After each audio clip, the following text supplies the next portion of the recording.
चने मुट्ठी छोड़कर बाप से विश्व की बादशाही लेने का पूरा पुरुषार्थ करने की, किसी भी बात में नहीं डरने की, अपना समय सच्ची कमाई में सफल करने की, सुखदाता परमपिता परमात्मा के हम आत्माओं के लिए आज की मुरली से शिक्षाएं।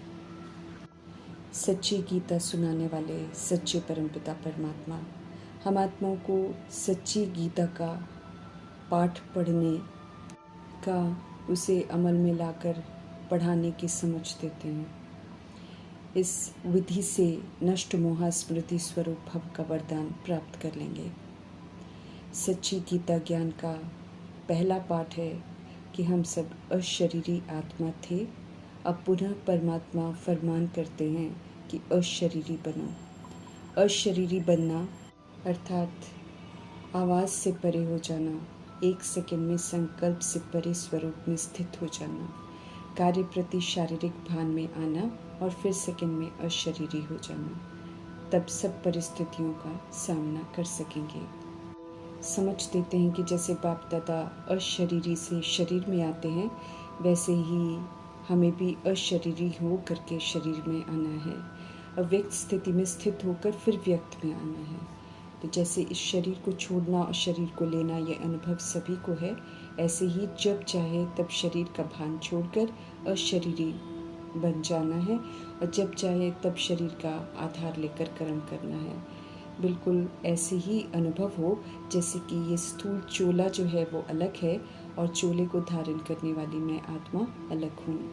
मीठे परमात्मा समझ देते हैं कि ये जो अभ्यास है इसे बहुत काल तक करते रहना है, तब फिर कोई हलचल होगी या परिस्थितियाँ होंगी तो सहज ही अशरीरी होकर उसको पार कर सकेंगे। संस्कार जो हमारे टाइट हो रखे हैं ये इजी करने हैं, क्योंकि अगर अपने संस्कारों में ज़रा भी इजीपन नहीं होगा तो फिर अशरीरीपन का अनुभव कर नहीं सकेंगे। इसलिए सदा हमको इजी भी रहना है और अलर्ट भी रहना है। समझ देते हैं मीठे बाबा की अभ्यास करो, देह और देह के देश को भूलकर अशरीरी परमधाम निवासी बन जाओ, फिर परमधाम निवासी से अव्यक्त स्थिति में स्थित हो जाओ, फिर सेवा के प्रति आवाज़ में आओ। सेवा करते हुए भी अपने स्वरूप की स्मृति में सदा रहना है। अपनी बुद्धि को जहाँ चाहे वहाँ एक सेकंड में भी कम समय में लगा लो, तब पास विद ऑनर बन सकेंगे। एक सेकंड में शरीर का आधार लिया और एक सेकंड में शरीर से परे अशरीरी स्थिति में स्थित हो गए। आवश्यकता हुई तो शरीर रूपी वस्त्र धारण किया और आवश्यकता न हुई तो शरीर से अलग हो गए। इस विधि से अशरीरी रहने का अभ्यास करना है और तभी हम कर्मातीत अवस्था तक पहुंच सकेंगे। अशरीरी बनने में अगर युद्ध करने में ही समय लग गया तो फिर हम अंतिम पेपर में फर्स्ट डिवीजन में पास नहीं हो सकेंगे। अशरीरी स्थिति का अनुभव करने के लिए सूक्ष्म संकल्प रूप में भी कहीं पर हमारा लगाव न हो, न संबंध के रूप में, न संपर्क के रूप में, न अपनी किसी विशेषता की तरफ कोई लगाव हो। लगाव बंधन युक्त कर देगा और फिर हमको अशरीरी बनने नहीं देगा। अशरीरी बनने के लिए मीठे परमात्मा कहते हैं कि समेटने की शक्ति बहुत ज़रूरी है। अपने देह अभिमान के संकल्प को, देह के दुनिया की परिस्थितियों के संकल्प को, शरीर और शरीर के सर्व संपर्क की वस्तुओं को, अपनी ज़रूरत के साधनों की प्राप्ति के संकल्प को समेटना है। घर जाने के संकल्प के सिवाय अन्य किसी संकल्प का विस्तार न हो। बस यही संकल्प हो कि अब अपने घर गए कि गए अनुभव करना है कि मैं आत्मा इस आकाश तत्व से भी परे उड़ती हुई जा रही हूँ। इसके लिए अभी से अकाल तख्त नशीन होने का अभ्यास बढ़ाना। हमें कर्म बंधनी से कर्म योगी बनना है। अनेक बंधनों से मुक्त एक बाप के संबंध में खुद को समझना है और सदा एवर रेडी रहना है। जितना हम बिजी हैं उसके बीच में टाइम निकालकर अशरीरी बनने का अभ्यास करना है। बहुत काल तक अभ्यास करते करते अंतिम पाठ नष्ट मोह स्मृति स्वरूप बन जाएंगे। राइटियस विधि से राइटियस सिद्धि मिलती है। तो पहला पाठ अशरीरी बनने का विधि है और अंतिम पाठ है विधि से सिद्धि, नष्ट मोह स्मृति स्वरूप बनना। समझ देते हैं वरदाता परमपिता परमात्मा कि हर समय पहले खुद ये पाठ पढ़ना है, फिर औरों को पढ़ाना है। बिना खुद पढ़ाए अनुभव हम दूसरों को नहीं, बिना खुद पढ़े बिना अनुभव किए हम दूसरों को अनुभव नहीं करा सकेंगे और यथार्थ किसी को समझा भी नहीं पाएंगे और ना ही अन्य आत्माएं समझ पाएंगी। तो सच्ची पढ़ाई है, इसलिए सच्ची धारणाओं से ही औरों को समझ में आएगी। समझ देते हैं मीठे परमात्मा कि ऐसे श्रेष्ठ कर्म करके दिखाओ जो आपके श्रेष्ठ कर्मों को प्रैक्टिकल में देखकर अनेक आत्माएं भी श्रेष्ठ कर्म करके अपने भाग्य की रेखा को श्रेष्ठ बना सकेंगे।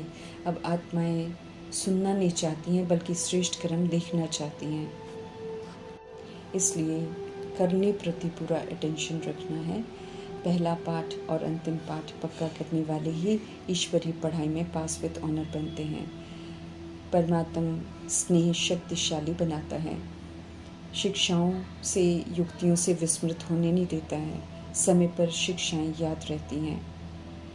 परमात्मा संग की अनुभूति सहज ही हर कार्य को सफल करा देती है और फिर मेहनत से मुक्त हो जाते हैं। इसलिए मीठे परमात्मा समझ देते हैं कि परमात्म स्नेह में समाये रहो तो कभी मेहनत करनी नहीं पड़ेगी। कलयुग समाप्ति की ओर है और सतयुग के लिए श्रेष्ठ कमाई करने का समय चल रहा है। हीरे तुल्य बन प्रभु से सर्व प्राप्तियां करने का समय चल रहा है, उनसे फुल चार्ज होने का समय चल रहा है, सशक्त होने का समय चल रहा है, विश्व की बादशाही लेने का समय चल रहा है। कल्प में एक ही बार ये मौका मिलता है। ऐसे में कलयुगी कमाई जो है प्रभु के अनुसार चने मुट्ठी की तरह है, क्योंकि वो काम नहीं आने वाली है।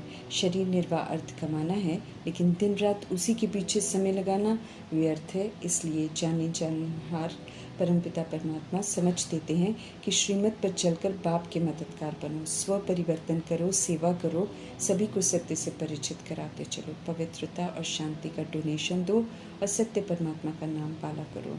सृष्टि को, तत्वों को, प्रकृति को सतो प्रधान बनाने में मददगार बनो। ज्ञान मार्ग में हमें आगे बढ़ना है, इसका ध्यान भी पूरा रखना है।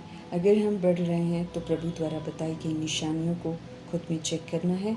अगर शांति धाम सुख धाम हमें सदा याद रहता है, बुद्धि हमारी कहीं पर भी भटकती नहीं है, बुद्धि में व्यर्थ के ख्यालात नहीं आते हैं, बुद्धि एकाग्र रहती है, झुटका नहीं खाती है, खुशी का पारा चढ़ा हुआ रहता है, तो हमारे कदम आगे बढ़ रहे हैं। याद से ही सुख मिलता है, इसलिए सदा शिव बाबा हमारी यादों में हैं।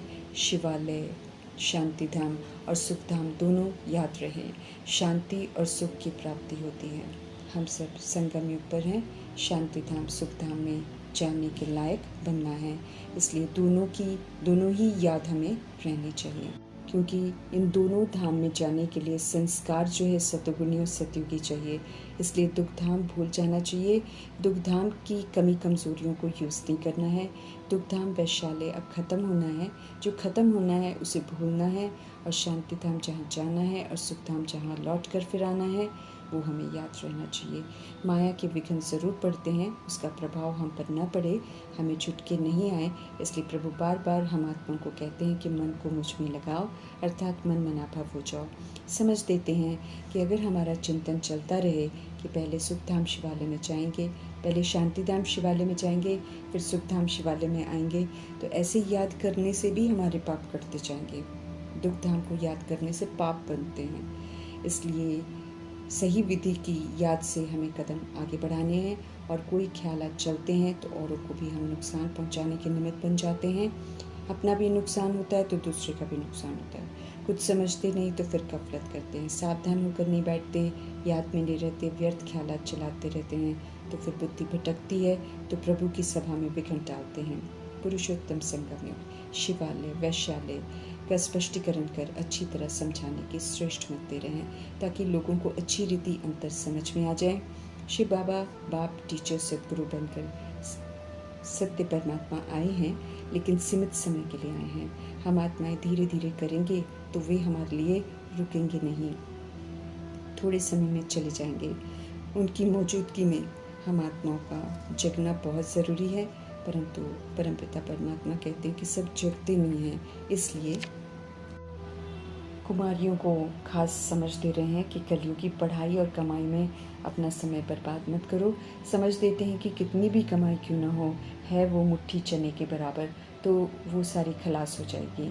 कुछ भी रहेगा नहीं। समझ देते हैं कि बाप तो चने मुट्ठी से छुड़ाने के लिए आए हैं और विश्व की बादशाही देने के लिए आए हैं।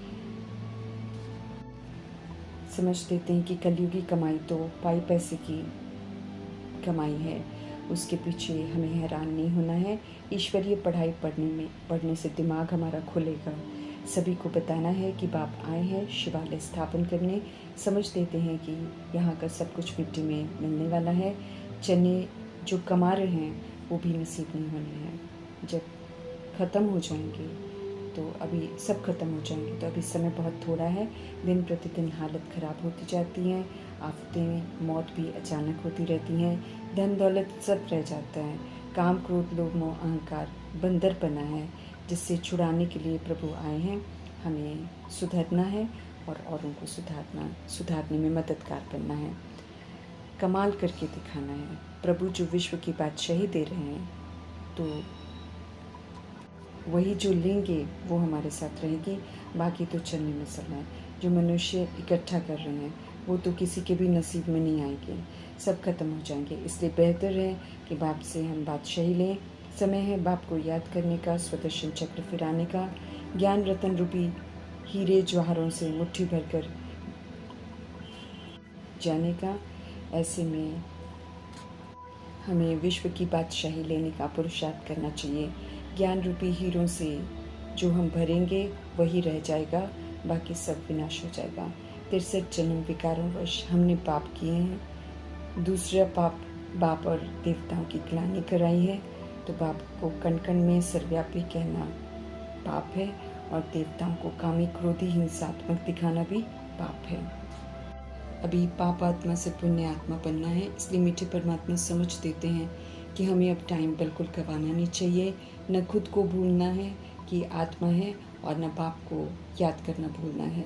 माया की ऑपोजिशन को डट कर सामना करना है, माया जीत बनना है। सद्गुरु मिले हैं तो अब उनकी ही श्रेष्ठ मत पर चलना है। गफलत नहीं करनी है, विक्रम नहीं करने हैं। गर्भ जेल की सजाओं का पात्र हमें नहीं बनना है। गंभीरता से और अच्छी रीति समझना है हर बात को, हमें डरना नहीं है। खुली रीति निर्भयता से सभी को सत्य से परिचित कराना है। मंदिर लायक बना रहे हैं प्रभु, तो उत्तम पुरुषार्थ कर हीरे जैसा बनना चाहिए। हमें बहादुर बनना है, खबरदार रहना है, नए बंधन बनाने नहीं है। और जो बंधन में बंधे नहीं है उन्हें तो कहीं भी फंसना नहीं है, बल्कि ज्ञान को अच्छी रीति धारण कर विश्व की महारानी बनने का पुरुषार्थ करना चाहिए। पढ़ाई पर इतना ध्यान देना चाहिए ताकि पास विद ऑनर बने। उन्हें स्कॉलरशिप मिलती है। जितना उत्तम पुरुषार्थ करेंगे 21 जन्मों के लिए सुख का वर्षा पाएंगे। माया के डंडे से सावधान रहना है, क्योंकि वो हौसला ही गुम कर देती है। एक ही थप्पड़ लगाती है, विस्मृत करती है और सारी अकल ही ख़त्म कर देती है। बिल्कुल उल्टे काम करवा कर दुर्गति में ले जाती है। ड्रामा को हमें अच्छी रीति समझकर अब कोई भी गलती नहीं करनी है। माया के विघ्नों को जानकर उससे सदा सावधान रहना है। दुख धाम से लिबरेट कर सुख धाम में ले जाने वाले सुखदाता परमपिता परमात्मा का धन्यवाद करते हुए